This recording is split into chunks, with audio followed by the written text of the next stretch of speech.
Good evening, everybody. Welcome to the Humanity House. My name is Lotte Hayema. I work at the Ministry of Foreign Affairs.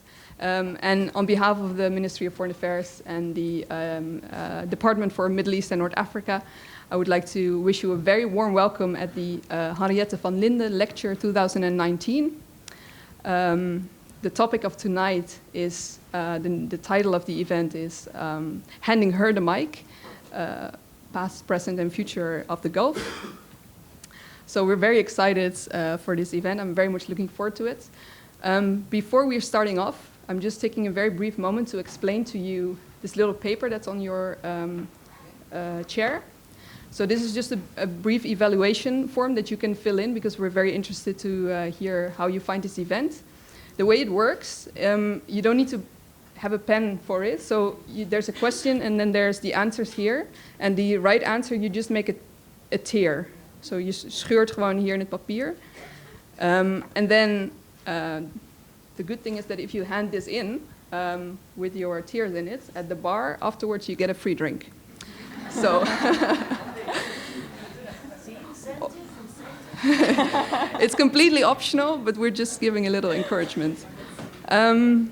Yeah, that was all from me. I'm just gonna hand over the floor to our moderator and our guest for tonight. Thank you.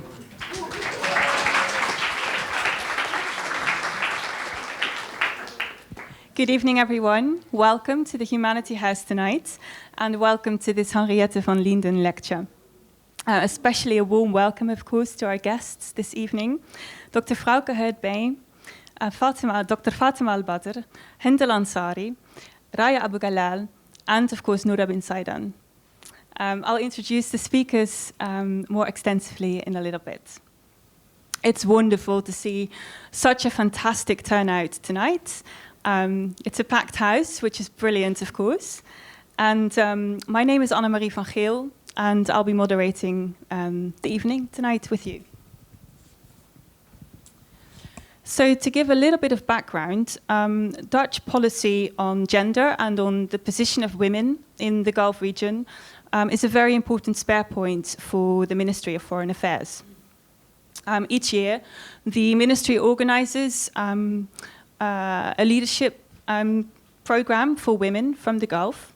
And all the embassies in the region are very much focused also and committed to supporting women's participation in all walks of society.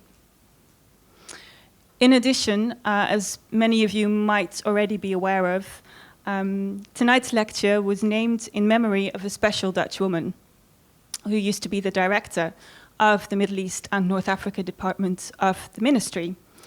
Her name was Henriette van Lynden. Hence the Henriette van Lynden lecture. So altogether it is very fitting that this evening is indeed filled with women, an all-female panel actually, handing her the mic to inform us about the past, the present and the future of Gulf women. I was wondering actually whether we have any guests in the audience who are from the Gulf.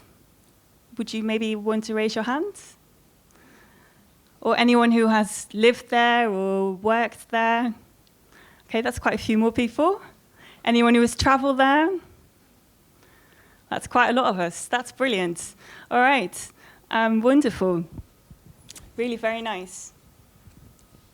So this evening, the 5 women who are with us will speak to us about societal developments in the legal area, in the business area, in education, and also in the cultural field, and the role of women therein, of course.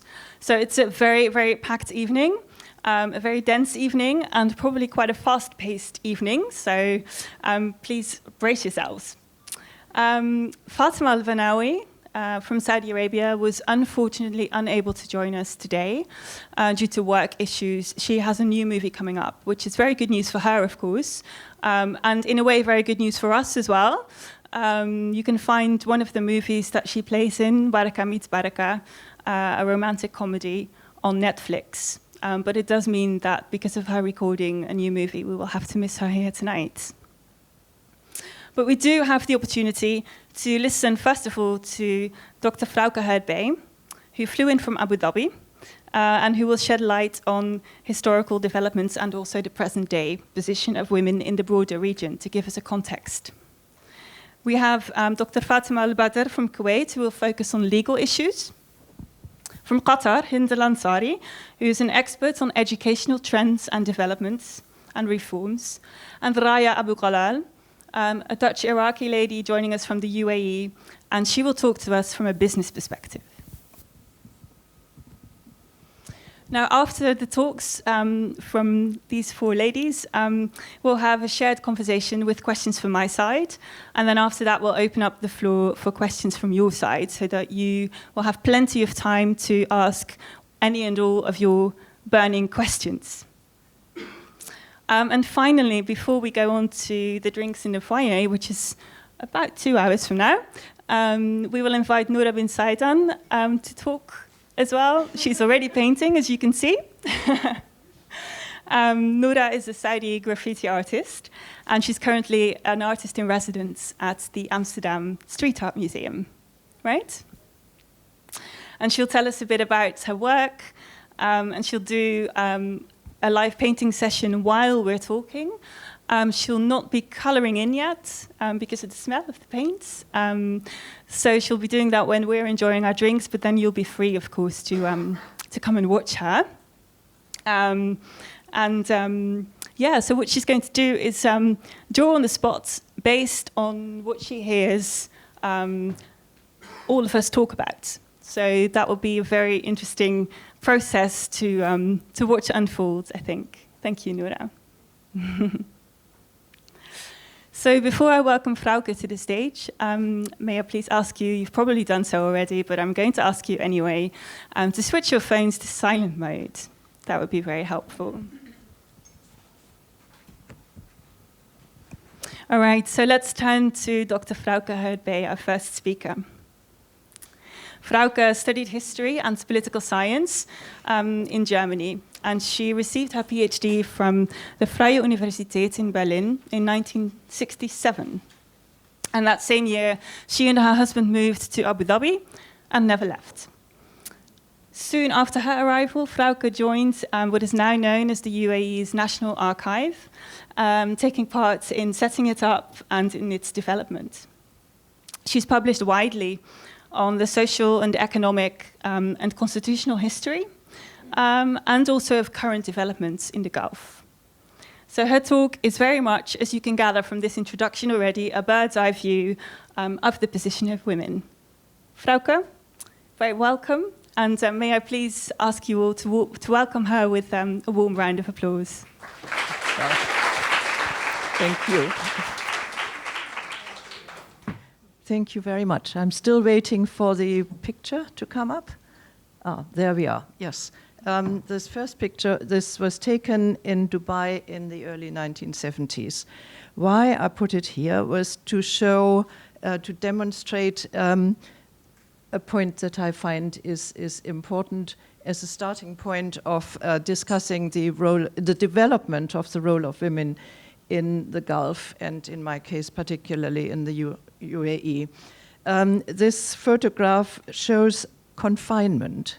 These three ladies come from one of the houses that you see, and the point is that in the traditional setting of the society in any of the Gulf countries, the position of women really was the way to symbolize and also to put into action the most important pillar, I would say, of society, and that was the inviolability of the family honor. And that meant that the women in the family were actually kept inside the house. So there is a question of space, really. The space was very limited for women inside the house and a courtyard, and when they did move outside the house, it was again just within the sort of neighboring vicinity. And as you can see, the walls are very high, and when the ladies go out, they more or less take the walls with them, in that their dress is all covering. And so both physically and, as one can imagine, also mentally, the space was very limited. And this confinement was nevertheless a given in the traditional family. And the particular point is, of course, when does this open? When does the mental confinement open up? And now maybe we can have the next picture. And there, quite clear, it opens up with education. And that is a picture that was taken again in the early 70s. And you can imagine already the girls leave this confined space of the house because the school is a place where they have to walk to. So the space opens up. On the way to school, they may meet other people, and also in school they meet the teacher in this case, who is quite likely to have come from either Egypt or Palestine. So the world opens up physically, and of course, when these girls learn to read and to write, which was never the given in their original type of school, that they might have been gone to a Quran school where the girls only learned to read and not to write. Now, the world is opening. It's a door, I would say. It's a window. And then the next step is when these girls grow up. In the case of the UAE, the first university was founded in 1975. So girls go to university, and that opens up a completely new door to the world, because in that case, they can look forward to a life where they can help to construct it. The earlier life was really very preordained. It was predetermined in many ways, with a short time for youth and a very early marriage, which meant that was life. Whereas now, with education, they have a hand in forming and shaping what is going to happen to them as people. And if they work very hard, they have a chance to also possibly get married later. And the next step is really to look forward to using what they have learned at the university then to take a profession, to take employment.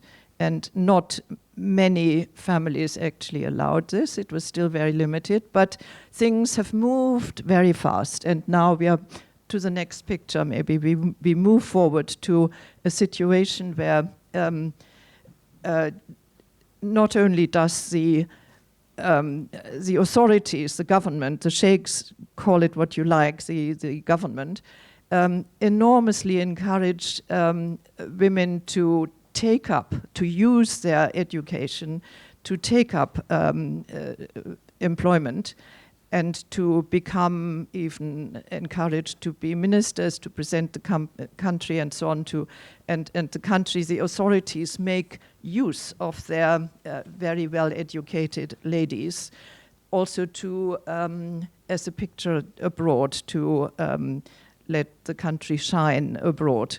And the picture I have brought here along is Busaina Al-Qasim, is, let's say, almost I would say the ultimate of the, an example of the ultimate of the possibilities that women now have in the UAE, and that is not only look for an employment in either public service or in a private company, but to make their own company. And in this case, Busaina actually has engaged in culture, and she founded a company which brings films to the UAE, and she has her own film showing company. It's like a caravan, it's a nomadic film company, if you like. She uses spaces either in Dubai, in the Sarkar Avenue, or in Abu Dhabi, in a place which is set up to receive cultural events, just like this one here. And she brings the films to these particular venues. She is passionate about films, and that has become her vocation. And that is miles away from the situation that where there was such a for her.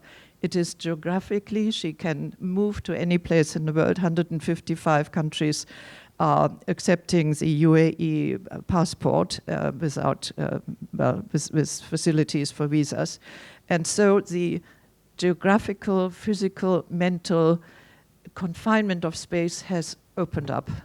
And the only restrictions I would want to say now is that the government, the position of what people could expect from the authorities is the sky is the limit. And yet, many ladies still struggle with not fulfilling their possibilities, and ultimately not gaining their possibilities, and that is because of a confinement or the tradition in the family that still they have to struggle internally. They have to struggle with the family, and some of them do not see that as a struggle, and they're very happy to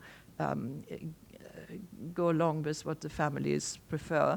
And I would say that the symbol for this compromise that many ladies still voluntarily do is actually, and I'm generalizing here with my friends here, actually the difference is already visible. I was going to say in their dress, because in the UAE, even the most best dressed ladies really love to wear the abaya, and they're beautiful and often very, very well adorned. But this is still a compromise and a concession that one does find, but it is also no longer everywhere obvious. And the point is really, if there is a battle for women still, then it is first of all a battle like we also have in Europe, and secondly, it is the advancement of the role of women. It really is not a fight with the corporations or the authorities. It is a tightrope walk within the family. And that's all I want to say. Thank you.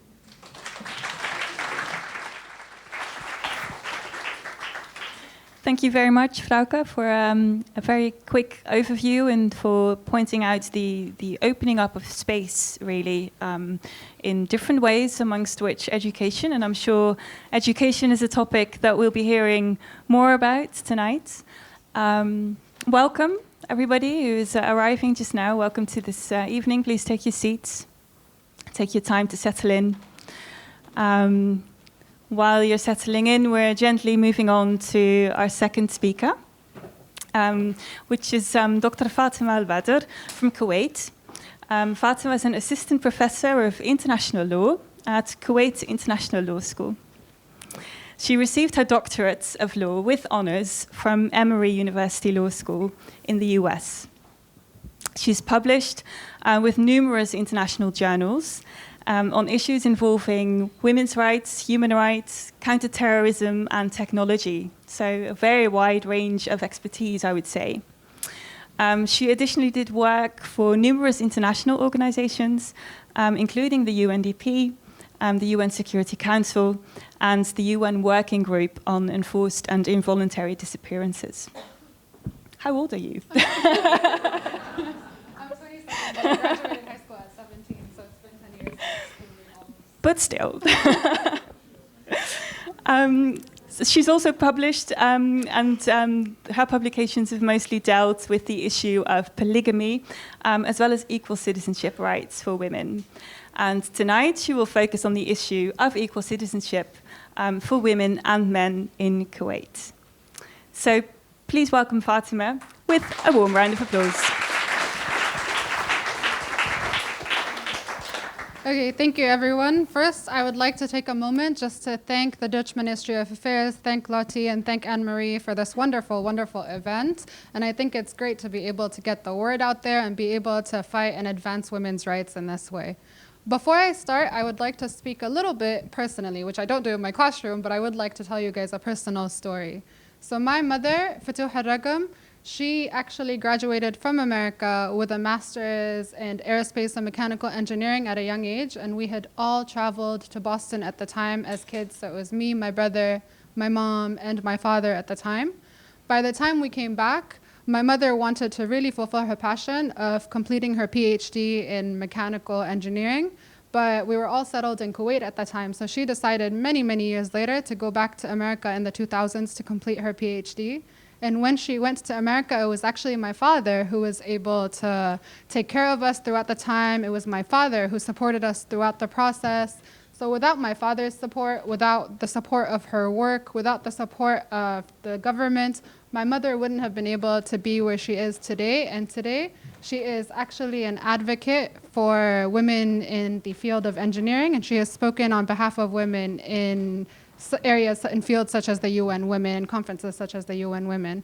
Me, myself personally, I went to the United States at a young age, and I stayed there by myself for 10 years before I went back to Kuwait. And again, without the support of the government that supports many women in Kuwait, and without the support of my family, which I really believe that family is a contributing factor for women's rights and women's development in this day and age, I would not be where I am today if not for them. So now I would like to speak a little bit on the history of women's rights in Kuwait. Before 1961, when Kuwait was first founded, women's rights was not new. So what happened at the time, and my leading story that I like to speak about in this sense, is the story of Lulwa al-Ghatami. Lulwa al-Ghatami in the 1950s was the first woman to study abroad from Kuwait. And at the time, the entire Kuwaiti society did not support it. Nobody in society supported it. The only one who truly supported her was her father. And because of her support, he faced many backlash, but she was able to go to America and get a degree in English and in French, and she came back and became a school teacher. She continued on the process, and she continued to fight for women's rights as a school teacher, leading many protests during the time, all because of her father's support in her. And what happened was, while she was a teacher in the high school system, she was able to lead a protest in which, in the past, women were forced to wear the black abayas, so the traditional dresses that women have to wear in the schools. But because of her leading efforts, they no longer have to wear the abayas today. And today, of course, she started a Kuwaiti cultural and social society in which she continues to fight for women's rights today. So in the end, this all goes to show how much family, as well as your culture, can shape women's rights in this field. Finally, so we reach the 1960s, and after independence, we took a turn, and women started to fight much more for their rights. With the Gulf War, with the Iraqi invasion in 1990, what happened was women continued to fight alongside men in the battlefield. What happened was women were advocating for more rights at the time. What happened was it was women who actually struggled in the war zone. They were the ones who went out and smuggled in money. They were the ones who went out and smuggled in weapons. And they were the ones who truly had a leading role during the wartime. If men were caught out at the time, they would be questioned by the army or the Iraqi forces. And so that's why it was women who did that. It was women who went to the hospitals and volunteered their time there. And it was women who led protests against the war in Kuwait, leading to, I believe, 89 women dying alongside men as martyrs during the war. So because of their efforts during this wartime, the Kuwaiti government had decided that they would give women more roles after the war, which stands true today. So what happened is you will see that women, the first female ambassador in the entire Gulf region came from Kuwait right after the war. They were finally getting executive positions in the war. Eventually, in 2005, you see that they gained the right to vote, but not after significant political agendas and debates. After they gained the right to vote, women continued on and on to fight for their rights. And today, they work alongside men as police. They work alongside men as prosecutors. And for the first time in November, we will have our first female judges in November of 2019. But still, even with the amazing advances we have been able to witness in Kuwait, there are still some issues that need work. And I can speak on 2 issues today. One will be about Article 153 of Kuwait's Penal Code, and the other one on Kuwait's citizenship laws. So first, when it comes to Article 153 of Kuwait's Penal Code, this is the provision that, in essence, allows for honor killings. So it still prosecutes them, it still criminalizes honor killings, but what you see is it goes down from federal crimes, or it goes down to federal crime. It goes down, to a federal crime to a misdemeanor. So even though you are still prosecuting the crimes, you are prosecuting them with 3 years in jail and a 14 Kuwaiti dinar fine. So if a Kuwaiti husband finds his Kuwaiti wife in an adulterous act, or if a Kuwaiti father, a Kuwaiti brother, or Kuwaiti uncle find their unmarried sisters in a sexual act, the crime would go down to a misdemeanor with merely 3 years in jail and a 14 Kuwaiti dinar fine, which translates, by the way, to 40 euros. So it's not much. And so we still have campaigns dealing with the issue of Article 153 today. We have campaigns called Abolish 153, and their mission is to try to eradicate this Article 153 from Kuwait's Penal Code. Also, when it comes to Kuwaiti citizenship laws, what you will find is this issue of citizenship when women marry, or when Kuwaiti women marry non-Kuwaiti men, they cannot pass their citizenship on to their children. But the same does not hold true the other way around. So if it is a Kuwaiti father married to a non-Kuwaiti mother, their children will be able to obtain citizenship. But if it's a Kuwaiti mother married to a non-Kuwaiti father, their children will not be able to obtain citizenship, thereby leaving them out of the rights and privileges that Kuwaiti children get if they are born with a Kuwaiti father. And this is due to cultural society and a patriarchal society in which we live in. But you see women fighting for these issues today as well. And they have cited the Constitution to be able to advance their claims. They have cited to the Convention on Elimination of Discrimination Against Women to be able to advance their claims. The Constitution specifically states that we cannot discriminate based on sex, race, religion, or origin, but what you will find is that the Kuwaiti nationality law does just that when it discriminates against women's children if they take non-Kuwaiti husbands. Additionally, in regards to the Convention on Elimination of Discrimination Against Women, you will see that if you give citizenship to the children of Kuwaiti fathers, you have to give equal citizenship to the children of Kuwaiti mothers. But Kuwait, of course, does have a reservation in that regard. And that reservation states that because this specific provision, Article 9, Paragraph 2 of CEDAW, conflicts with Kuwaiti nationality law, they have an objection to this reservation. Countries such as the Netherlands, Finland have objected to that reservation, and they have come out and said that it is incompatible with the object and purpose of why we have CEDAW to begin with. But Kuwaiti women have been able to use CEDAW, Kuwaiti women have been able to use the Constitution to be able to further their claims today, and hopefully we will see further changes in the future.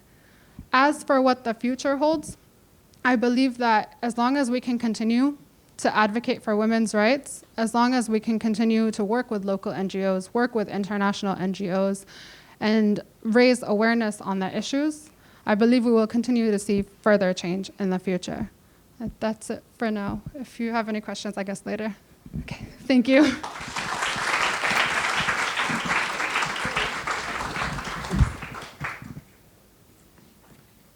Thank you, Fatima. I remember from my research that the citizenship law indeed came up in all my interviews as the single most important issue for women, that they said that was for them the most important issue. So it's very interesting to hear this tonight. But also how you pointed out that women are using both national instruments of law and international instruments of law to try and improve the situation with respect to the citizenship law. So I'm sure there's many questions already popping up in your heads, but we have 2 more interesting speakers to go. So please, Hind. Our next speaker is Hind Al-Ansari from Qatar. And Hind is currently a PhD candidate at Cambridge University in the UK. Her research interests revolves around the impact of education reform on conservative governments and societies. And before her PhD, Hind earned her MA degree in Middle Eastern Studies from Harvard University. Outside of academia, Hind is an aspiring filmmaker, and she's already directed and produced a short film back in 2014, which was showcased at a number of film festivals, including and very impressively at the Cannes Film Festival. And Hind will talk to us about changes in the educational opportunities and access to education for women in Qatar over time. Please welcome Hind to the stage.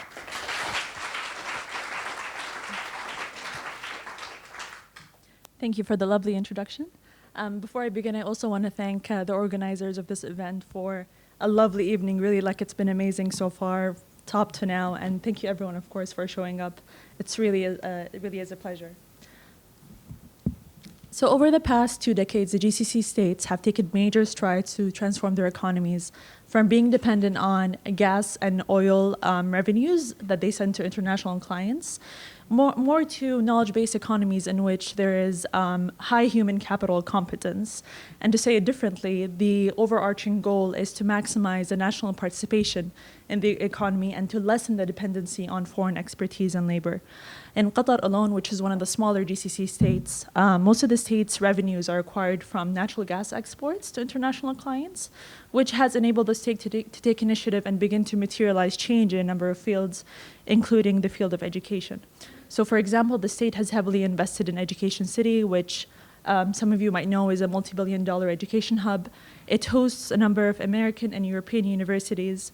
And by the way, this was not only open to educate local students, but also international students from around the world.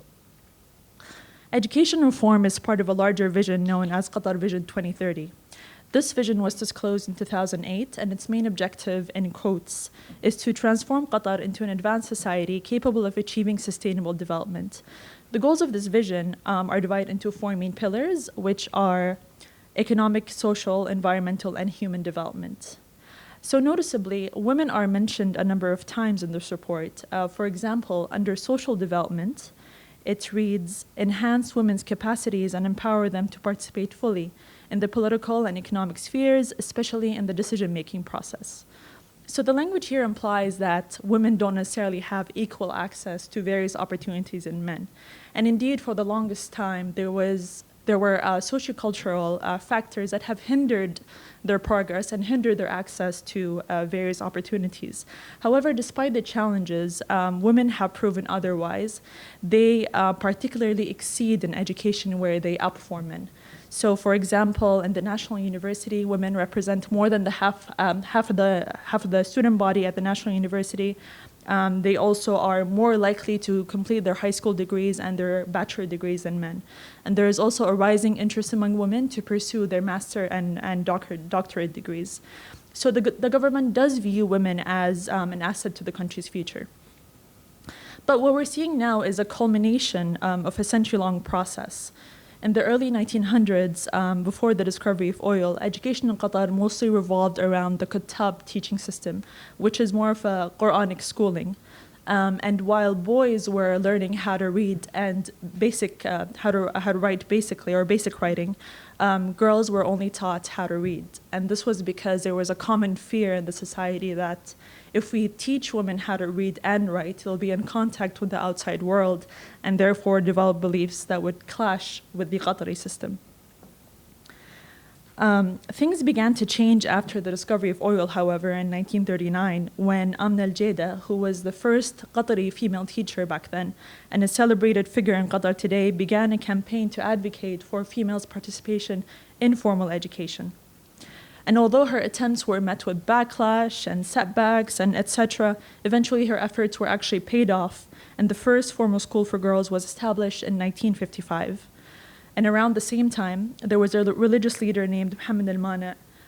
He released a decree stating unequivocally that girls' education was actually in line with Islamic teachings. Beginning in the 1960s, women were granted access to post-secondary education, although there was no university back then in Qatar. While there were initially some cultural backlash or objections from conservative members of the society, in 1968, the Qatari government offered scholarship programs to support women's participation in higher education abroad. And to assuage family concerns, what they did is that they offered financial support for family members who wanted to accompany their daughters abroad. And also they opened dormitories in cities with a high student concentration, such as Cairo. And these approaches alleviated some of the concerns that family had, and in return boosted the number of females who were able to travel for their education. Now, their participation in education even dramatically expanded in 1973 with the founding of Qatar University. At first, women studied at most of the colleges except for the College of Engineering because it was not considered appropriate for their gender. And as for the workforce, women occupied jobs in public sectors and in segregated environments, such as ministries and schools. Other women, however, they graduated high school and they got married and settled, and which made them depend on their husbands to provide for them. Today, however, the number of women participating in the workforce have substantially grown. Women have proven that they are capable of assuming careers in various fields, especially in leadership positions. To share with you a few examples, the spokesperson to the Ministry of Foreign Affairs is a female, the permanent representative at the UN is also a female, and the co-founder of Education City is the mother of the current emir, Sheikha Moza al-Musnad. Sheikha Moza has revolutionized the field of education in Qatar, especially for women. She is a driving force behind Education City, which, as I mentioned before, has a number of American and European universities. In the late 1990s and early 2000s, she traveled with her team to the US to negotiate agreements with a number of universities for the establishment of branch campuses. Some argue that this project was actually initiated and heavily invested in because of hardworking women in Qatar who are unable to travel for their education, and for them to be given the opportunity to acquire world-class international education while at home around their families. Furthermore, Sheikha Moza's public appearances and activism, both locally and internationally, has really encouraged many women to challenge some of the cultural perceptions about them. For example, the involvement of Qatari women in the STEM field has begun to erode some of the cultural beliefs about women's participation in traditionally male-dominated careers. More specifically, we now have a soaring number of female engineers competing alongside men in prominent international companies such as Total, Shell, Exxon, you name it, etc. And keep in mind, this is a field that they once prohibited from studying and working in. Now, even though there has been significant expansions in the role of women, some traditional ideas about gender have persisted. For example, women still require the permission of their guardian to travel until the age of 25. In some public sector jobs, women are required to provide their guardian's consent. So the father, if the father is absent, the brother, if the brother is absent, there is the uncle. Written consent to prove that the guardian does not object to them working. The reform efforts have taken place still have not gained universal acceptance. Some families claim that the state's effort to modernize the country are troubling, in a sense that they contradict the Qatari value system. And Education City is a prime example of this because they argue that it exposes their daughters to foreign influences beyond their control.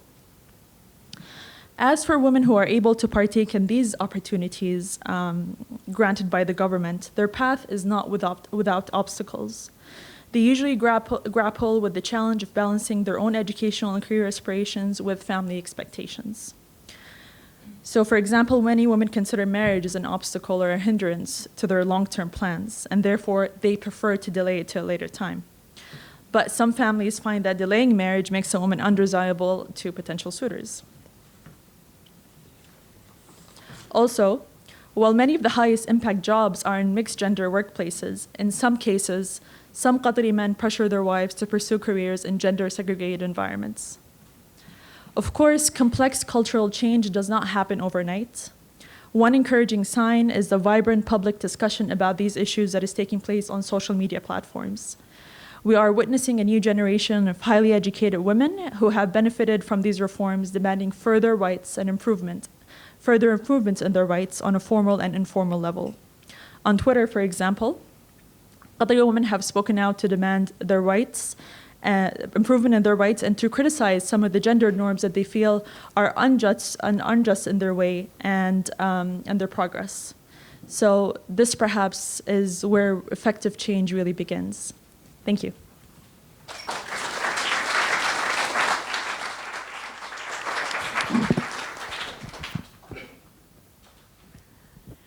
thank you very much, Hens, for a very interesting overview of all the changes that have taken place in the educational system in Qatar. I've already got quite a few questions coming up for our conversation, but I'll leave them for them. So that leaves me to introduce our last speaker, Raya Abu Galal, Dutch Iraqi, but coming from the UAE. Raya is a corporate lawyer and founder of a boutique illegal consultancy. She's also a co-founder of the Women Lawyers Group Middle East and a board member of the International Women Business Group in Abu Dhabi. Raya will focus on women in the workforce, women in business, and labor rights, mostly, of course, in the UAE. So it's great to have you. Yeah. Thank you so much. Thank you very much for the organizers. Thank you. I felt very outnumbered here without having a PhD. But thank you very much for having me here to speak. And of course, I'm in my home country, so it's always exciting to give a talk. Already Dr. Femke touched some of the aspects of the historical issues for the UAE. And I'm going to talk more about the exciting things that are happening now in the GCC, but in particular the UAE, which continues to make progress in terms of increasing female participation in the workforce, businesses, as also changes in the labor laws.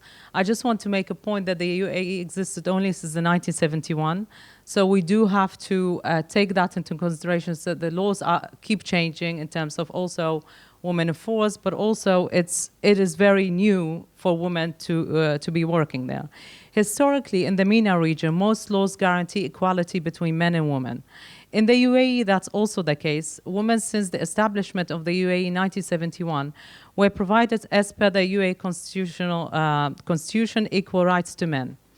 Women are equally treated by law under the labor law, which was issued in 1980. And it's been amended in various years, but they've been granted equality in terms of equal pay.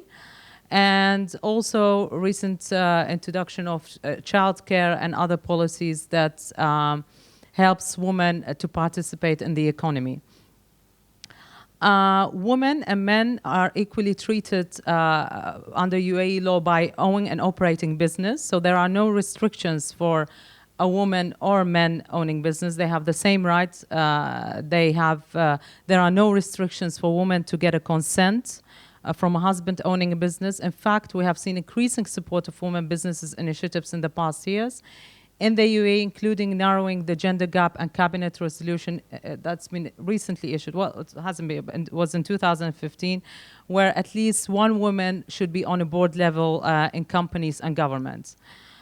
Over the past decade, the UAE has made significant strides in empowering women and ensuring they play an increasingly important role in the workplace, organizations and politics. I'm not talking about politics, but I just want to give an example that we have, I think, 11 or 12 female ministers now in the UAE. That's quite big for a small country. And a great example of of another initiative that recently was issued by the government. It's called the UAE Gender Balance Council. It was established in the UAE, and which aims to help place women at the top 25 countries for gender equality by 2021. These organizations, such organizations, they existed a while back, but this one specifically focuses on the gender equality and narrowing the gender gap. Large companies, it was first actually the international companies that have made flexible and better policies for women in terms of the maternity leave, in terms of also introducing flexible hours to have women participating more in the workforce. But also we have seen now increase of local companies following the international companies based in Dubai or Abu Dhabi, and increasing, even though, for example, the labor law gives only 40 days maternity leave, you have the government that has given recently 90 days maternity leave. But you also have some companies that do not follow the law, and they follow then their own policies where they give better terms relating to maternity leave. The reason why I'm mentioning maternity leave, because family is a big matter in the UAE or in the Arab world in general. So this has always been a debate that we need to increase the maternity leave, especially when the law was issued in 1980. There were not many women working in the UAE. So also, UAE has established various networks to support women, to offer mentorship, finance, and also general advice for setting up their businesses. You've got few in Abu Dhabi, and you've got also a few in Dubai and Sharjah, the different emirates throughout the UAE. There is the famous Abu Dhabi Women Council, there's the Dubai one, and there's also the International Women Business Group, which I'm a board member of. So and there are a few others that are set up under the umbrella of the Chamber of Commerce. So these type of organizations, they've been they played an important role to support women empowerment. Specifically in setting up their businesses and also bringing speakers to help them in their businesses, but also in terms of their jobs and also in terms of expats coming to work in the UAE. So it's not only set up to support locals, but also the bigger community throughout the UAE. Also, the government, well, I've mentioned the changes. They've stressed out, emphasized more on the equal payment.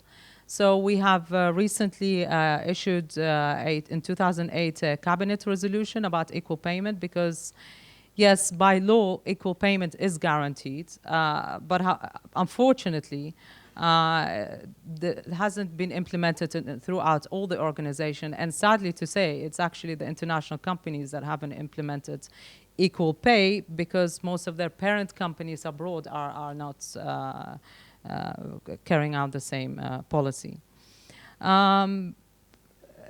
So despite the above changes, they're very exciting changes. They're rapid changes. I mean, I've been living in the UAE now for 12 years, and I have seen tremendous change. I have set up companies for women from different backgrounds. I've also set up companies for women from the GCC. We have seen that women are celebrating. They're doing campaigns. I mean, this is a picture in the background saying we can do it. There's also been initiative to support these. This is actually in Kuwait, by the way. You know, this was, but it's a GCC, it's a GCC initiative. So we can see here different type of women from the GCC. Most of them are entrepreneurs, and there are some artists, and you may recognize some faces. These type of campaign have been supported, but also by the governments and the society. Now, I know there are a lot of questions from the other part of the world where they feel things are being done differently in the Middle East. And I know the media has not always done a good job in terms of projecting the women from the Middle East. But there are positive changes, specifically the UAE. And throughout the GCC, actually, I mean, we'll see the same initiative because of their visions, and now with Saudi coming up with their vision. But we still face a lot of challenges. I mean, there's still culture barriers, there's positive discrimination. There's also lack of education for women. So many women still don't know how easy it is to actually set up a business or go into the professional world, or even about their basic rights. So there is still, there needs to be more emphasis on educating women about their rights, but also educating women in entering the entrepreneurship world. And also, I've mentioned about the unequal pay. That's becoming a big issue in the UAE recently, and there's topics about it being discussed. But that's again a global issue that many women are facing in other parts of the world. There's also the culture and mindset of women becoming successful is still an issue for certain families. So you have, there's always this myth, if you are successful, there is a possibility that you will not find a suitable husband who will not. Marriage is still a big issue, I mean, in the Middle East. I mean, we cannot deny it. So family is very important.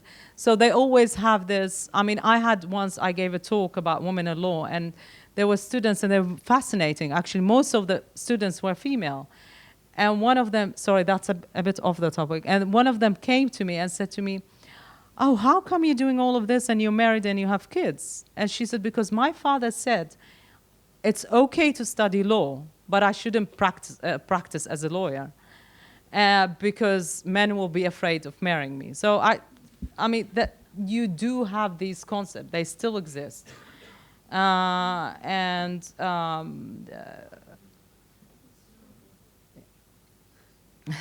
so we also what we need in our region are more role models. So these are very, very important. That's why the international organizations based in the UAE, but also the Abu Dhabi Women Council and the Dubai Women Council, they're doing a great job in that, because they're actually showing the new generation, look, we can do it, we've done it, you know, there's been some challenges, but you can be here as well. So these are the role models. We need to increase the role models. And initiatives like this, that we can actually do it. These are very important because, I mean, you have this, and then you had a few exhibitions in the UAE. You had one in Dubai Mall that celebrated about 100 women from the region for International Women's Day. And this was fascinating because people were walking around and seeing all these, you know, posters of women celebrating their success, whether in business, whether in education, and other type of profession. And also what we have seen is sometimes, often now, that in the UAE, they're growing so rapidly that often they feel it's okay to stop now. We shouldn't continue. It's fine. We're okay at the moment. And that's something that is actually happening throughout the whole Middle East in a way, that they feel, okay, I'm successful now. It's okay. I don't need to do anything more.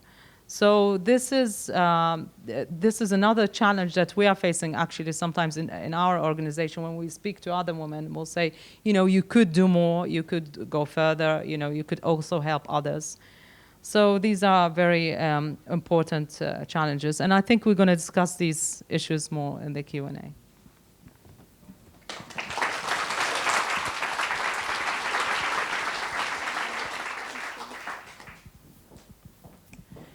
Thank you very much, Daya. That's great. Thanks. We'll need that. Thank you very much.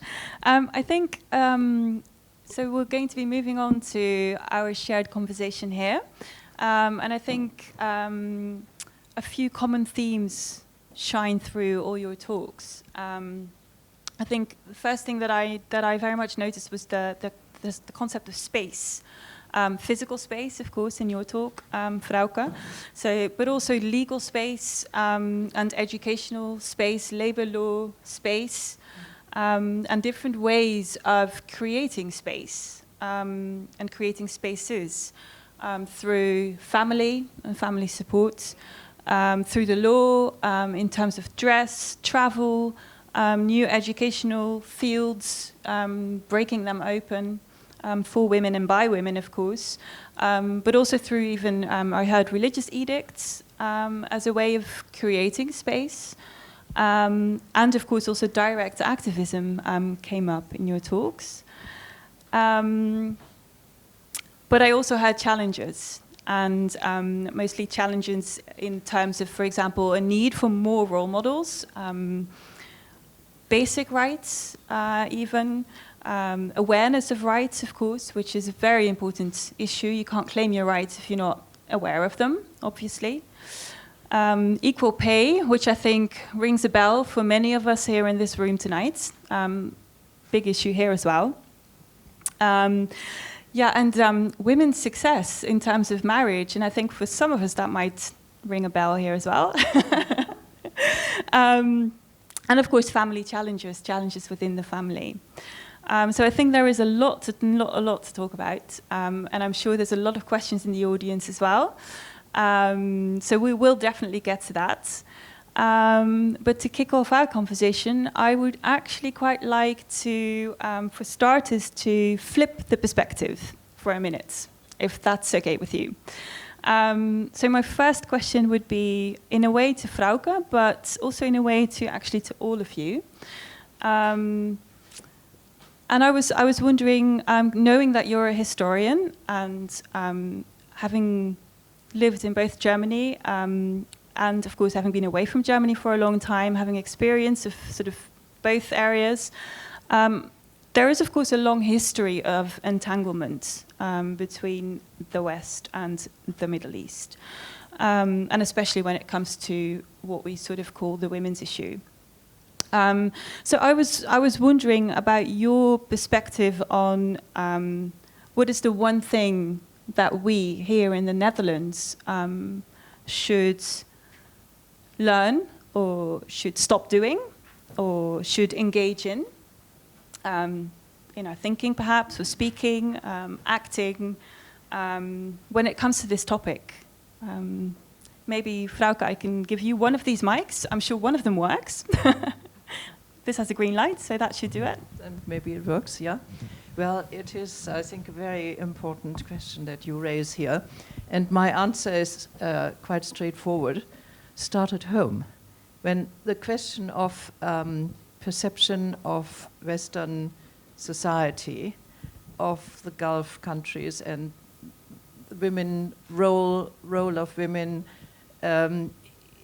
is quite often the point of criticism, which is often not qualified, and do educate yourselves to learn a bit more and to engage with more qualified comment on what's happening in the Middle East when it comes to women. Because I think this evening we really have heard from all sides that things are changing so fast that looking back on the history in European countries and societies, things have moved steadily on, but in the Gulf, some things are moving with lightning speed, and therefore, I think if one wants to have more engagement between Western countries, in this case, of course, Holland, and Gulf countries, do throw overboard preconceived ideas about women in the Gulf and listen to the ladies here. Would any one of you want to add something to that? Yeah, let's see. Oh. There you go. Too many mics, too much water.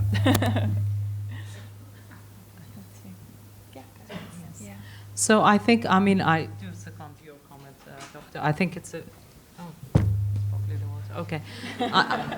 I think it's very important that it's working. Thank you. It's very important for people who are interested in the Middle, or actually write about the Middle East, because let's start with that. Because I've seen a lot of articles that I've read. I thought, and it's written by Middle Eastern experts, and it actually shocks me and it shocks others, because thinking probably some of them even haven't been to the Middle East. They haven't traveled to the Middle East, and they write in the name of being an expert. And it's very disappointing, because this is the media, this is projecting these type of, information about the Middle East, about Middle Eastern women. And it also actually kind of downgrade the work that the women are working on. There's so many activists currently in the Middle East. There's so many role models, and it's a shame to hear often, in articles, that women cannot work, women cannot have to dress to a certain dress code in order to go out, and some of it is actually false information, and it's. Sorry, I sound like Trump, but I'm not. But it is actually false information, and so what for Middle Eastern expat or people who are interested in travel to the region. I mean, people have now the opportunity to travel. We live in such a global world. It's becoming very easy visa-wise. So travel to the region, take the opportunity to actually understand what's going on, and also bring in initiatives more people from the Middle East to the West to talk about things. I mean, this initiative is great, but needs to be more. There needs to be more talks. I've attended conferences, and I've seen that conference on the Middle East, and the majority were Westerners. And you think, okay, I mean, that's very interesting, but you're talking about something that, oh, you did study, but it's not that you're living a day-to-day with. So that's for me is the vital. Yeah, so basically people-to-people contact, person-to-person on maybe even an individual basis, Yes. or like you're saying, by traveling, or attending Like you events said, like tonight. Like you said, having a relationship. For example, that's a very quick way, of course. No, but just exactly. I mean, just understanding. It's also sometimes that I've had questions. I mean, I'm not saying people shouldn't raise questions, but really some of them are very silly questions. You know, that we're living in a day that you can Google things up. You can look things up on social media. There's so many things, and we're okay. I mean, look. There are so many women that you've seen from the pictures that are doing great job, that are working hard, and they are continue to work hard. So please always try to take the time to research into something and come to the Middle East. I mean, I told the story actually earlier that when I was studying in London, and when I moved to Abu Dhabi, I decided to go for a 6 months placement at a law firm there. And so I said to my mom, I'm going to Abu Dhabi. And she said, where? And I said, Abu Dhabi. She's like, you can't go to Abu Dhabi, or I'm married. What are you going to wear? You don't wear the abaya. Even my mother, who's originally from the Middle East, had this idea of Abu Dhabi, because Abu Dhabi wasn't out in the media, it wasn't a place to visit back then, 12 years ago. So, I mean, even a person like my mom, I'll blame, because she's from the region and she didn't, know about this. So something else I hear in Araya's talk is, or heard actually, is listening to voices from the region, such as yourselves, and creating perhaps here a platform for those voices rather than people speaking on behalf of or speaking for. Is that something you would recognize yourself in? So I was actually going to pick up on that in a second. I was going to tell you that information is everywhere. At this point, you can just search something online and it will be available. But at the same time, you have to do your due diligence to see what exactly is fact and what isn't fact. So you have to be able to check the credibility of the sources, check with the people, check with local NGOs, check with international NGOs. So it's very important or pertinent for you to be able to connect with the people. On the other side of things, we might think here that women in a specific area, in a specific country, might want specific types of rights, when they might not think that there's a problem at all. The only way for you to be able to know what rights these women want is to be able to speak to them, to be able to speak with the people there and get that information out there. Well, my next question would also be for you, actually, and it's about art. So that also leads me to take a quick look behind us, because we've been so absorbed in our talks. But meanwhile, Noura was working hard for a while, and you've made a wonderful setup. So very curious what this is going to turn into when it goes full color. But this looks great already, so curious to see more. Yeah, it's great. No, yeah, great. So, Fatima, when I was listening to your talk, what came to mind for me was the artwork of a Saudi artist, Manala Doayan. She created an artwork called The Tree of Guardians, together with women from different cities in Saudi Arabia, because the drawn tree of the genealogical tree only goes through the male line. The women don't show up in the tree. So what she did was gathering groups of women to create matrilineal genealogical trees. tracing back their lineage on the maternal side of the family. And of course, the Saudi context is very different, and there is the male guardianship system over women, of course. So I do realize that the context is really quite different to Kuwait. But nevertheless, in a more general sense, I thought this was a very original way of visualizing such an important issue. Of course, Saudi Arabia also has the citizenship issue that you discussed. So I was wondering from that respect whether this speaks to you, and whether you believe that art is maybe a fruitful way of discussing this issue, or perhaps also other issues that we've heard about tonight, of visualizing these issues or creating social change. We're seeing, of course, Nora's work here materializing. So I was wondering whether you could comment on that, whether that speaks to you at all. Of Maybe course. not. No. Okay, so while you were sitting there describing it to me, I felt moved by it. And that's the purpose of art. You just described me a piece of art and how thought-provoking it might be, and I could just paint a picture. And that's the purpose of why we have art, whether it's through photography, whether it's through a painting, whether it's through poetry. The reason people like to be moved by art is it calls people to action. So it calls people to go out and do things and advocate on behalf of rights. We've seen this through paintings or through arts during times of war. We've seen this through art in the beginning of women's rights with the lady in the arm. You all know exactly what painting I'm describing when I talk about this, because these are pieces of art that became famous over time because they called people to action. They made them move. And so I love this piece of art. When we talk about tracing the lines through the females rather than the males, it shows exactly what we are being deprived of as women when we trace our lines through a patriarchal or bloodlines of the father. So I love it. Well, thank you. That's very special, actually, to hear that from a very different context, that this piece of work still sounds through also in the things that you're working on and that you were talking about. So, Hind, you mentioned how people took to social media towards the end of your talk. We saw some tweets up on the screen there to express themselves. And of course, there's already been a lot of talk about social media in different contexts, Arab Spring, etc. So I don't want to go there. But I would like to hear, if possible, a bit more about the role of social media in women's lives. Is it having an effect?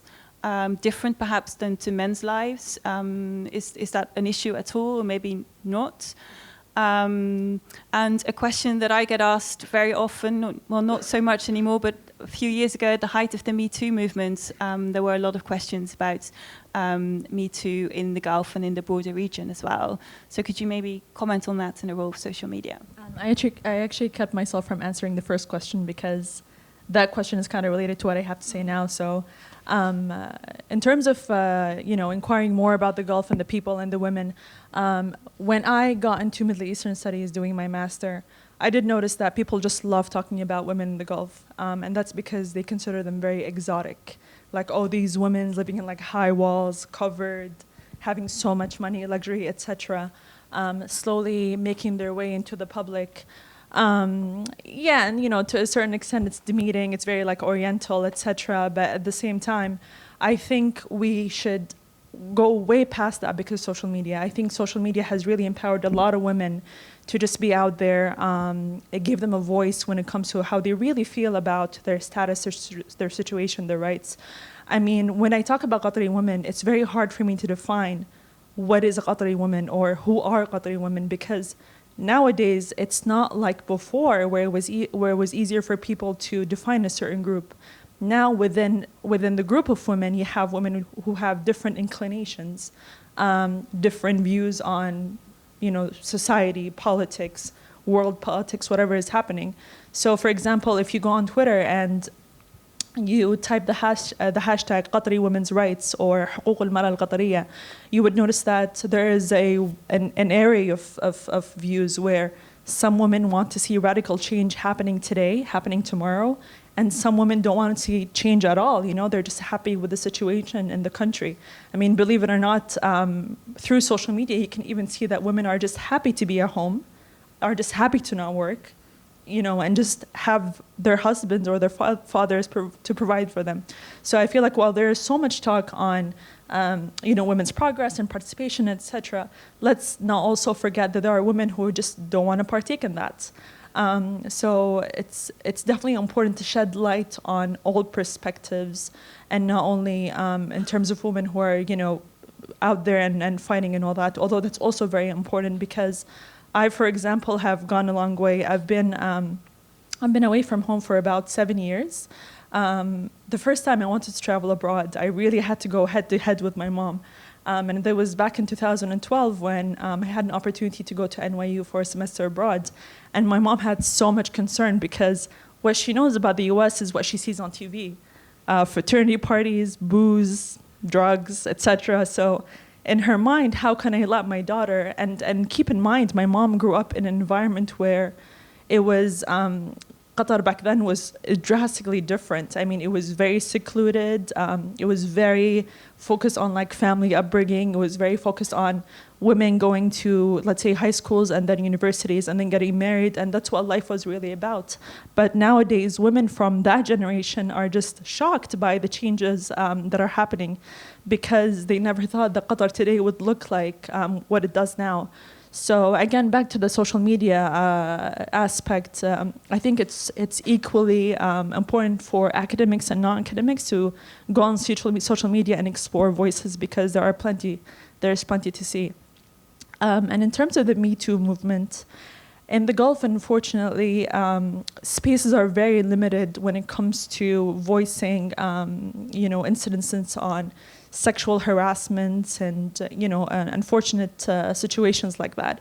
And that also goes back to the idea of honor, the concept of honor, and the fact that women are burdened with the idea of like honor even more than men throughout time. And this is one of the things that have persisted since the beginning of nation states, since early on in the region until this very day, where women are the embodiment of culture and the embodiment of honor of their families. So a lot of the times when something happened to a woman, she's blamed. And of course we see that in the West as well, where in the Me Too movement, women have said that we were afraid to actually come out because we would be blamed. But then of course with the whole movement and the female support, women were less afraid to actually be blamed.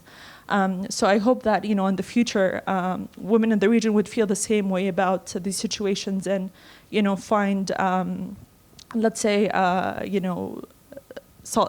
the solidarity in order for them to overcome their fears when it comes to these issues, and also to hopefully fix them for future generations. So, yeah.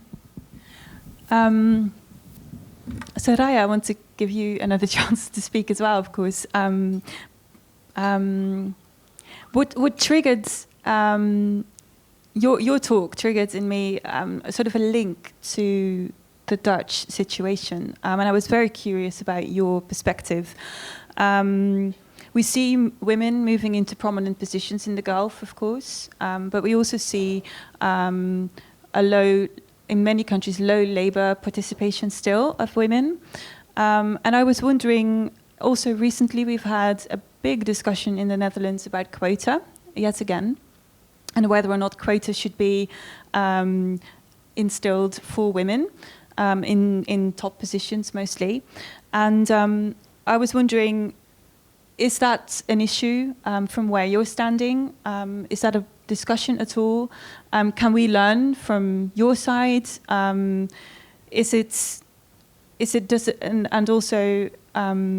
also from your perspective, of course, being Dutch Iraqi, as you also mentioned yourself, how do you look at the discussion here in the Netherlands coming from your perspective? In terms of quota, like yes. Quota in business or political participation? In business, yes, in the labor market.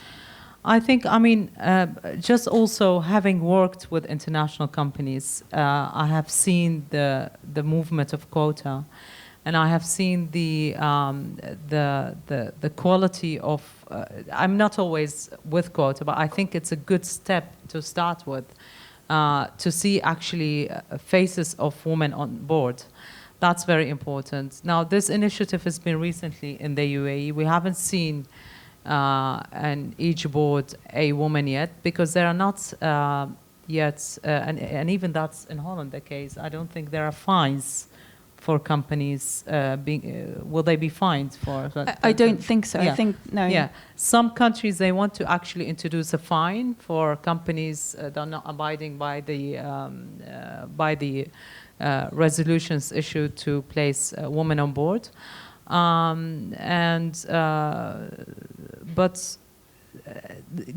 mean, I think it's a good step because we need to see more faces, like how women entered into politics through some countries through quota. But we need to see quality women, because the problem is that's global. This is not only a Middle Eastern issue. That I faced that, for example, in a international firm where we had only one female partner on board. And yes, and that's she actually did not work towards Women Initiatives program inside the firm. I think she, in our opinion, like with my colleagues, I think she worked more towards trying to please her male colleagues. And because, I mean, it was like a board of like 10 men, and then she's the only woman. So it's quite hard to be actually outspoken. You have to, you know, have the courage and confidence. And there's also a lot of politics in organization like that. So if you are going to start to basically bring things up, oh yes, we need to do this for women, we need to do that for women, you could be sidelined in these type of organization. And this is a global issue that women are facing. This is not a Middle Eastern issue. This is not, we have seen this out throughout, you know, even in international conferences, we had discussed this issue, that this is still a problem. And maybe we can have examples from the audience, someone who works in a company, whether in a, you know, I don't know if there's any board member that will be to discuss, but just to have also perspectives from people working here. I heard you mention male colleagues, so that makes me wonder, we're talking about the position of women, women's issues, we've got an all-female panel, but it does make me wonder, what about the men? Can I just mention something? Do you, it's a question for all of you, actually. What about the men?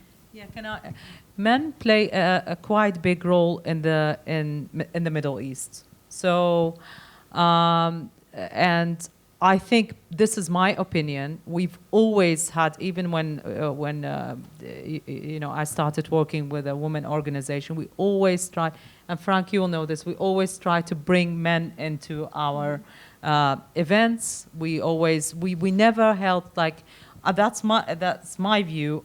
We shouldn't exclude men. We have to have men into our discussions, and I'm very happy to see actually men attending, because they are part of the society. I mean, it's a society. We can't just say, oh, let's exclude men, let's discuss women issues. How would men know about our issues if they are not aware of?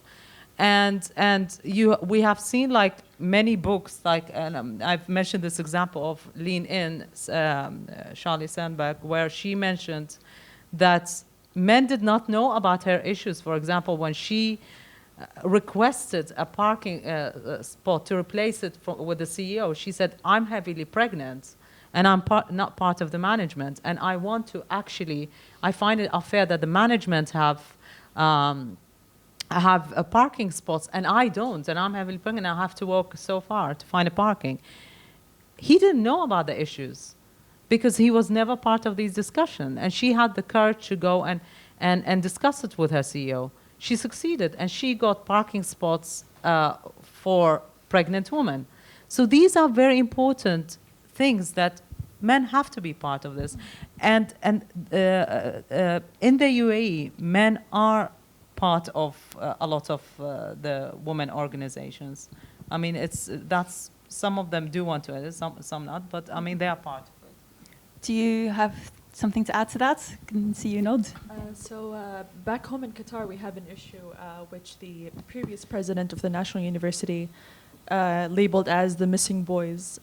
So a lot of the times what happens is that Qatari boys or Qatari men would graduate high school and then the first thing that comes to mind, oh, like I'll just get a job in the public sector, or I'll join the military, and without even given the thought of going to college or pursuing university education and stuff. And that's because the government pays very generously in the public sector. So they're very comfortable basically thinking that they can get away with their long-term career plans without even having a university degree. So that's something that definitely has to be addressed. Another issue that I find is that in the quota system itself, yes, they're trying to give women certain seats and certain jobs in different fields, but at the same time, you just don't want to fill up the quotas just because they're females. You want to fill up the quotas because they're qualified females. And I feel like sometimes that's unjust for certain men who are actually even qualified to do the job. But again, I mean, this is something that the government is really trying to address. Hopefully, in the coming years, they will encourage these boys to, pursue university degrees, especially that there is a huge investment in education. So hope to see that. Yeah. So my personal view on this is you definitely cannot exclude the men because men make up half of the population as well. But what you need is to be able to educate and raise awareness. And you cannot start to effectuate change without also including the men. But that means if we're going to say that we have 50 seats for members of parliament, there needs to be a 25-25, not 10 women and 40 males on our members of parliament. It needs to be pretty equal. And for us to be able to achieve such equality, we need the men on board as well. So it's male allies as well, or maybe, Frauke, do you have a... Just maybe one extra comment. I agree with all of what you say, but again, men need help as well. And particularly... Please elaborate. Young, you have partly touched on this. The young men in that society, I think, really do need help because they are, from their background and from their families and from society, they are not encouraged in the same way as women. Go out and do what we help you to do, and we are happy you achieve. Young men are not told that. It's actually tolerated that they that they stay at home, or what is the other thing, of course, that they go to the military and have a career which ultimately is not necessarily a challenge that intellectually. And these young men need much, much more encouragement to trust themselves, to see that they can do, and that they should not depend on society to carry them along. They should see that they are given the same genes and the same facilities to and make use for what is there, the fantastic universities, the brilliant encouragement by organizations that start up to help startups. Most of the startups are actually done by women. Female entrepreneurship, of course, is a very... Female encouragement, yeah. There are some fantastic startups done by teams of young men, but there are, I think, the exception, and they do need help. So one last question before we move on to the audience, because I'm sure there is a lot that you would like to ask these wonderful ladies. It was the question that was I held about 150 interviews in Saudi Arabia and Kuwait, and this was the favorite question of literally every single woman that I spoke with, and it's about the future. And the question is, if I know, Raya, that you have children, you told me you have children at home. I'm not sure about the three of you. So either if you have a daughter or a son, or maybe if you want to have children in the future, your future daughter or son, what is your dream for them in their home country? Maybe very briefly from each of you, a comment on that. Okay. Okay, so first of all, I don't have any children yet, but I always think about this question because I always wonder what kind of environment I would like my future children to grow up in. And I definitely would want them to be able to make their own decisions. I want them to be able to feel as if they are independent and that they are to be trusted in this society and that they can grow up without any discrimination. And for that to happen, we need to start building the blocks for that sort of societies from now on to be able to do that in the future. A brief. I do have children, and I do have 5 grandchildren, and three of them live in the UAE in Abu Dhabi, and I digress a little. My fear is, will they be able to withstand the temptation to take drugs? It's a worry. Everywhere, not only in that. But I do bring this up because it is a worry also in the Gulf countries, and I think one should mention it.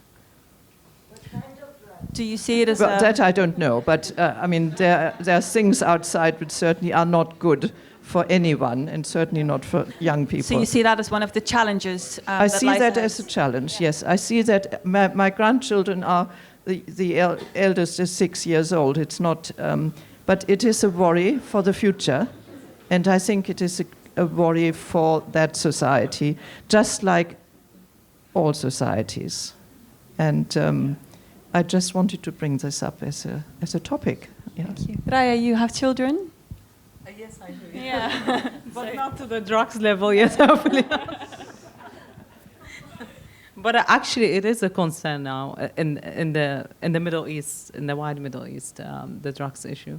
But my concern is actually where will they live actually in the future? Because I mean, they're not from the UAE. They have different nationalities. They're all over the place. So I hope they're not going to grow up with the identity crisis.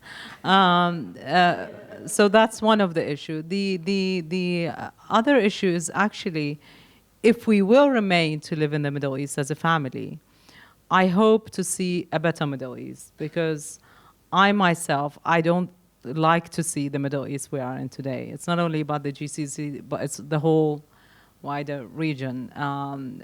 There needs to be less discrimination. There needs to be better rights giving to citizens, and there needs to be job creation. We have a major problem in creating jobs in the Middle East. So I don't even know whether they're going to have a job, if they're going to live there. So that's the worry. And then the last worry is the drugs. So I don't have kids as well, but I do have 2 sisters. I'm the eldest, and my sister is there's a 7-year difference between me and my sister, and then the third one there's a 14-year difference. So sometimes I feel like I'm the mother. And Sarah, my sister, who's 21 years old, she recently graduated from Northwestern University, an education city, and she did journalism. So now she's working on her applications to apply for master programs in the US and in the UK, which I'm very happy about because given that I have gone through so much to be at the place I am in today, I will make sure that they will not go through certain hurdles that I've been through, because now I understand how to overcome them. And I can see that the value of education is really high, because no one can silence you. No one can ever tell you that you can't do this because you're a woman, especially back home. And I do see a value in men having fear in women who are, highly educated, and we do have that mentality back home. But I always remind my sisters, especially Sarah, because she's embarking on her educational career, which is that doesn't matter, because no matter what, that will come later on, and what matters is the path onwards. And even my younger sister, the youngest one, she's only 14, but she's already saying, I want to pursue law, which is, for me, it's awesome, because 14 years old, she wants to pursue law. But it's also because she sees that her as a female is very empowering. She wants to use that in the future in order to better the future. But this is amazing, because when I was 13 years old, I wasn't really open to issues on women and stuff like that. Like, I've had my observations and such, but not as much as her. And I think that, you know, I will try my best to make sure that no one silences them and no one stops in their way forward when it comes to their future. So. Thank you very much. That's on that note, we'll have to close off this conversation, unfortunately. But fortunately, we've got many more questions coming up for sure. There's a little bit of a procedure for the question and answer session. First of all, we have Lotte, who will try to make her way around the room with a microphone, which could be a little bit challenging, I think, considering it's a little bit packed. But if you'd like to ask a question, please raise your hand. And if you can stand, if you could, please, that would be great, because it's very hard for us to actually see you from... We cannot see all of you very well. So if you could stand up, that would be great. And if you could tell us your affiliation, that would be very helpful as well. And of course, who you're addressing the question to, so they know that they're the ones to answer the question. We absolutely love short questions, so please, no statements, no reflections, no storytelling. There will be plenty of space and time for that during the drinks afterwards, and we will be there as well. So if you have those types of remarks, then please save those for the drinks in the foyer. So for now, just short questions. That would be great. All right, so if you could raise your hands, please, and then Lotte will find her way to you.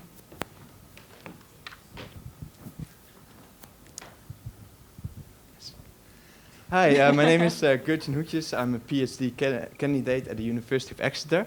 And my question is to Fatima. And I was wondering, what is, according to your opinion, the main obstacle to the reform of the nationality law in Kuwait? Okay, so the biggest obstacles as of right now come in the form of cultural values as well as family values as well. And the thing is, when you're trying to change a cultural value, you could change it, you could legislate it, but if the family is not convinced, they will be your biggest obstacle for perceiving any positive change. And so for you to be able to do anything, the first thing you have to start out with is for the family. They have to be convinced. And then you move on down to the culture, and then you move on to have actual legislation. Does that answer your question? Okay, thank you.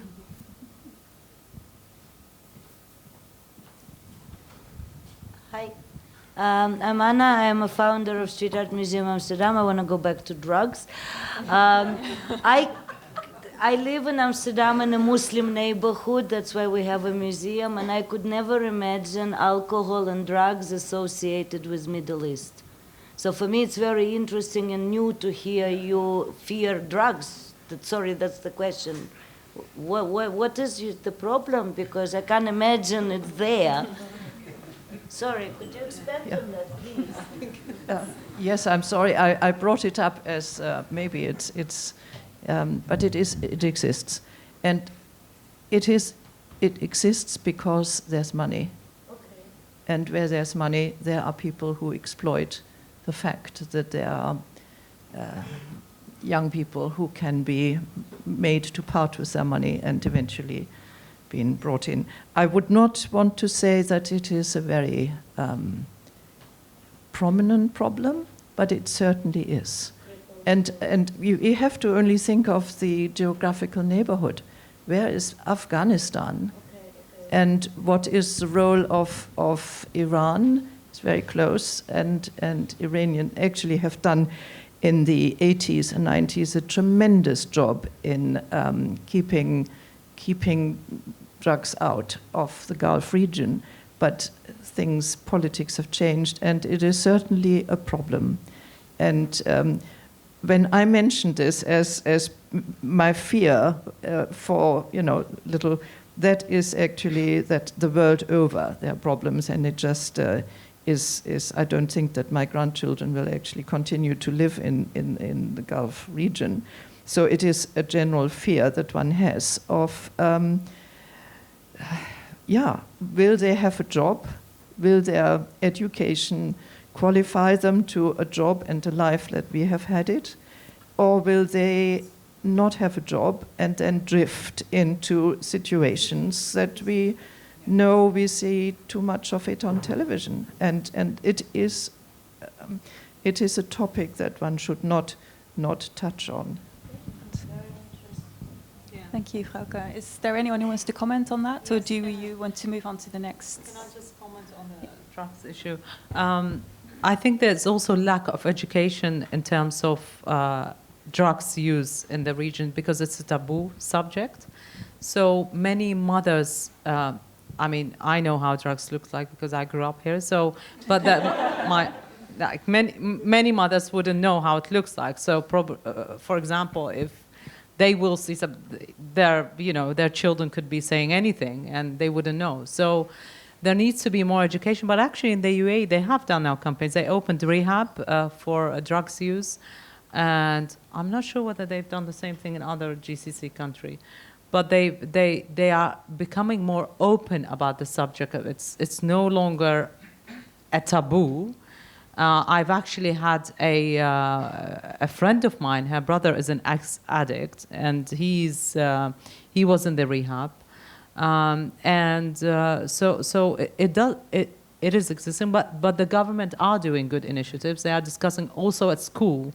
They are also showing some pictures, and there's been recently a campaign going on against pills that have a smiley face. And they have strawberry flavors or anything. So they were disputing amongst like 15 years old, 16, that you can actually buy it as a candy. So if, no parents will even spot this at their, children's school bag, that this is actually drugs, because it could look like a candy. So, but there has been some good initiatives, I think. I've seen also like campaigns on the street, like about drugs, mental health, and, it's becoming more open. I think that's what it is. But still concerned. Even alcohol is a concern. One should mention that in some ways, drugs come into people's lives as muscle enhancing. I mean, through people who are very sporty and want to be better at sport, and that has been a problem. So thank you. Yes. Thank you. I saw a hand up there. Yes. Things. I hear a lot about the opportunities of jobs and not getting jobs, but what I do wonder is I'm actually a nurse, and I think last year or the year before there was a promotion about getting nurses from other countries to the Middle East and getting a salary of like €5,000 a month. So I'm like, how can you get people from other countries to work at your country, but don't have the same opportunities for your own people? So that's the thing I'm wondering about. And for who is the question? Who was talking about work? I think you were talking about work and you were talking about work. So if both of you could comment to that. Yeah. Thanks. Yeah. Well, very briefly then, there is work and there's work, and not everybody is ready to do some work, and nursing is certainly. There are schools for nurses in the UAE and local women do train to become nurses, but not enough, not in any shape or form enough. And this society depends on nurses to come from abroad, just like here, and like anywhere in Europe. Do you want to? Yeah, because there is an increase of population. I mean, each Emirati family, let's say local UAE family, has increased in number. So the healthcare is actually very problematic in the UAE in terms of, not having sufficient doctors or clinics, and so some people have to go abroad to take that. But now they have nursing schools. I haven't seen local nurses from the country. Mainly they're expats. I did see increase of Emirati doctors, which was quite refreshing to see a local doctor. But it's I think the nursing school is also not a very popular profession. We still live in that part of the Middle East where they want to have, excuse me, don't think it's not a prestigious. Yes, yes. So there is this prestigious, okay, my daughter is going to study, then do a good study, do study to become a doctor or, engineer or lawyer. These type of jobs, that's what they're pushing for, and for government sector, because the government has the best salary and paid leave and all of that. So you have a lot of these type of profession that are still considered a bit tricky, so that you don't know whether that they're going to actually study this. And that's why they still need to bring expat to serve the population, because population is increasing. So we still need nurses. Please come on. It's a good call to action. Any other questions from the audience? Yeah, right here in the front. I have a question for all the ladies. You were saying that foreigners are often ill-informed. How do you view foreign interference in women's rights in the Middle East? Do you think the foreigners should be involved in this issue, or do you think, well, let's us take on the job? Okay, so basically, I think that if we want to learn from other people, there's no reason why we can't learn from other people. But I think as long as you have locals on the campaigns with you, as long as you have locals who know the law or who know whatever sect that you are working in or sector that you're working in. And I can just give you an example that just springs to mind when you talk about influence from outside. So basically with the United Nations, when we had the war with Kosovo, the UN sent mostly Western lawyers to deal with the issue in Kosovo, but Kosovo was a civil law jurisdiction, not a common law jurisdiction. So you had all these lawyers from America, you had all these lawyers from UK, you had all these lawyers coming in and dealing with evidence, dealing with the law through how they know how to do it in the West. But that just did not work in Kosovo, because Kosovo was a civil law country. And if they had just spoken to the Kosovo people, they would have realized this if they had had Kosovo lawyers with them, because all that evidence became inadmissible. And since then, the UN now has guidelines on understanding different legal systems of the world. So similarly here in this case, I don't see an issue with learning from the West as long as you understand that also local NGOs should be involved as well, instead of it just being international NGOs, international players. Because there are key actors, people who want to work, people who want to do this within the society, and they should be given a chance to do it as well. Does anyone want to add to that? Because it was a question meant for all, right? Yeah. Yeah. I think there is this issue that is happening in the GCC when it comes to asking consultant companies to come and do work, and having these companies, come from abroad, mostly Western, European or American, coming in not really knowing much about the society. So they were not going to do any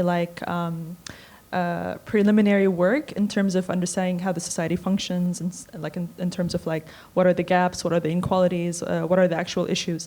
And it's also the government's fault to some extent, because they shouldn't really rely on these consultancies to just do their job or do the studies, and but at the same time not having awareness, because the governments do know that they don't have full awareness. I mean, even for me as a scholar of education, sometimes when I look into the society, the background, the current situation, I'm just really perplexed, because it's such a puzzle.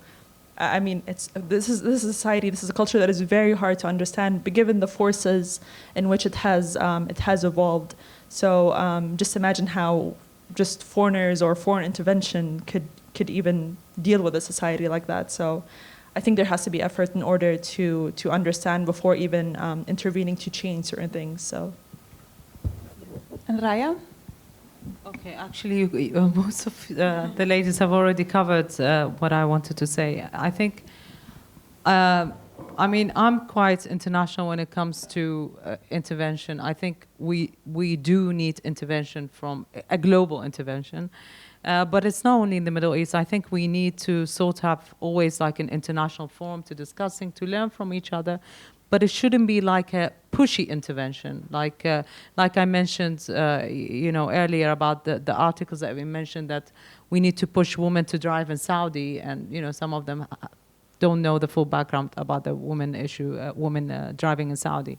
So I am with foreign intervention, it depends on what type of intervention it is, and it depends who it's coming from. Because I think you've mentioned Hind. I mean, there's been some frustration actually with the consulting companies.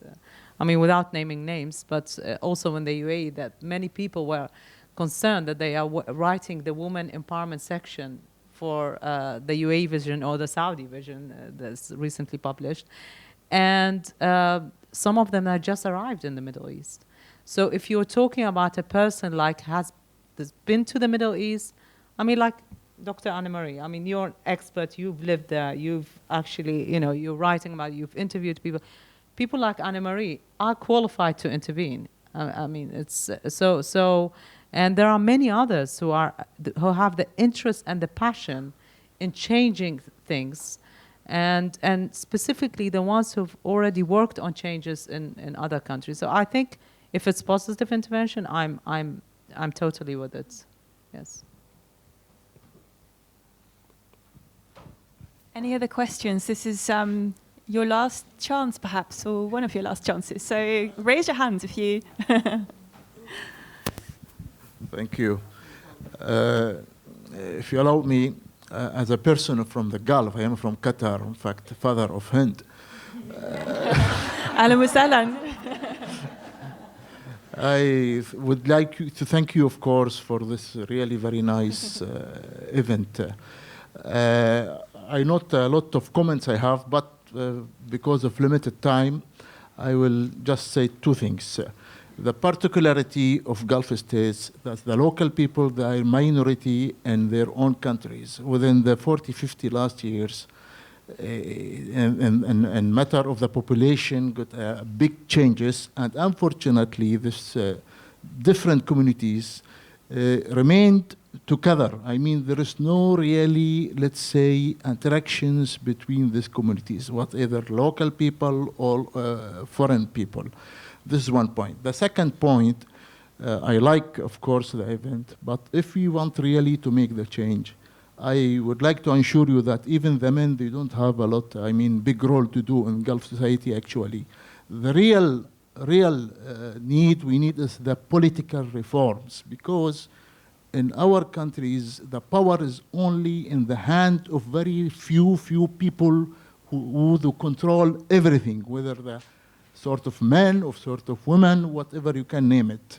This is what I wanted to say. It's not only women, even us women, we need development. We don't have democracy, unfortunately, because maybe Kuwait is much better, of course, compared with other Gulf countries. But this is a really major issue. If you want really to make changes in our countries, it's political reforms. Despite this vision, everybody has 2030 vision, but in this visions, there is no political reforms. We talk about economy, we talk about society, we talk about communities, but no politics.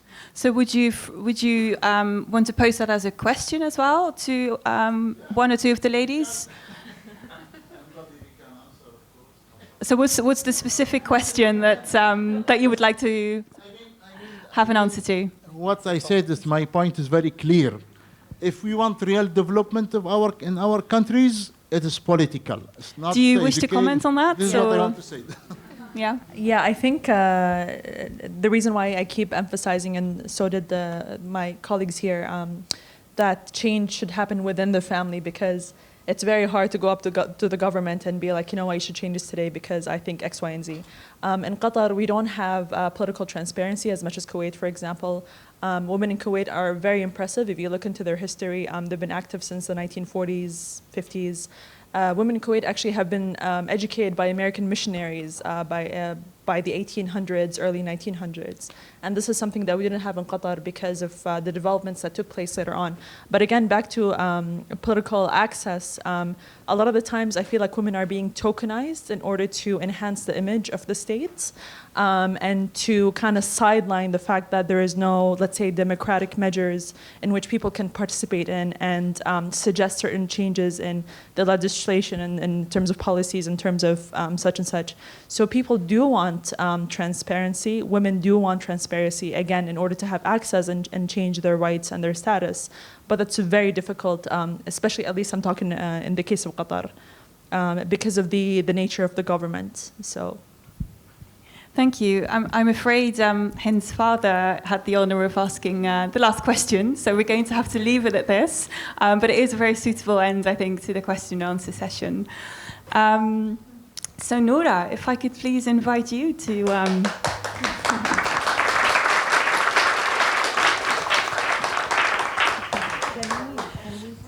So can we maybe have a microphone for Nora as well? Yeah. Okay. So I think, can you all see us? Yeah? Okay.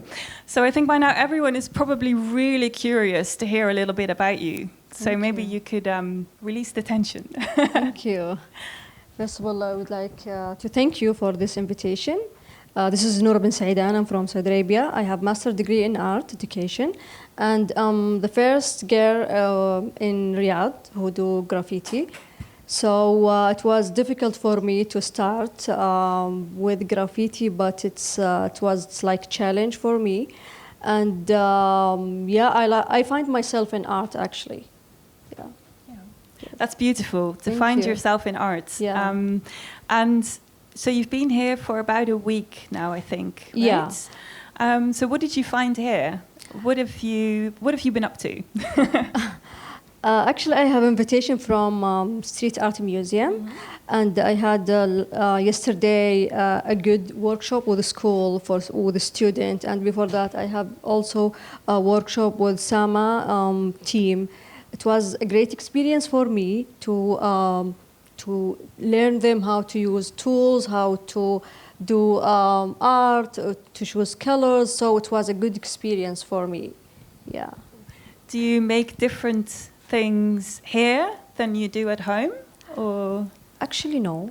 For art, no, because for me, art it's like you have to feel and you choose what you want, and just draw. It's like fly. So it was easy for me. Yeah.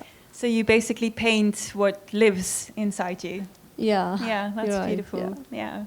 So could you maybe tell us a little bit about what? Yeah, I just need more time because I will do. I'm trying to draw Arabic girl with calligraphy, Arabic calligraphy around it, using red color. That's human house color, humanity house color. So yeah. And I was wondering, do you make art? You said you make art from something that comes from inside of you. So does that mean that you make art because you just have to sort of express that in yourself? Or do you have a mission with your art, or? Both. In Saudi Arabia, it's not easy to be graffiti artist because it's not easy to draw outside. But for me, it's like challenge for me. Now I'm trying to. I have a lot of it's like special places. The government asked me to do art in gardens, street, famous street, and now we have a big or a huge project. It's called Riyadh Art. The vision of this to be the arts the best city with art. So I think this is a good or a great chance for us to do what we want in art. Yeah. So how did you come to street art? When you say like street art, it's not easy in Saudi Arabia. Yeah. So how did you come to street art specifically? Yeah, actually, I'm a professional artist using fine art. But for me, because I have a master's degree, my research it was about how to use art in the street. Because in my country, it's deserts. There is the colors. There is no colors. The street is bored, gray colors, using gray colors. So we need the colors because the colors is part of your life. Because it's If you want to feel good, you need colors. So for me, this is the main point of this, to change our place, to be more colorful, beauty, yeah. Well, I'm sure you'll make this place more colourful and more beautiful as well. I can't wait for one to see how this is going to turn out. So thank you so much for being here tonight. And I look forward to seeing you do your magic on the screen in a bit. Yes, thank you so much. Thank you very much.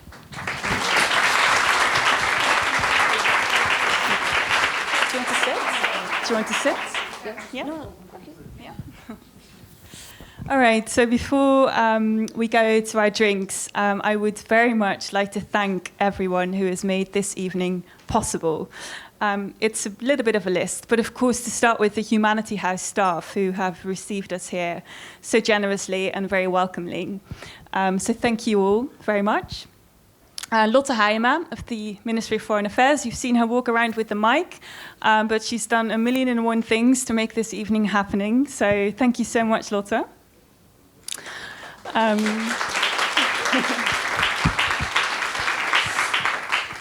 Of course, the Amsterdam Street Art Museum. Yay. And of course, Nora. You, the audience, of course. What would this evening have been without you? Thank you for your engagement and your presence and your questions.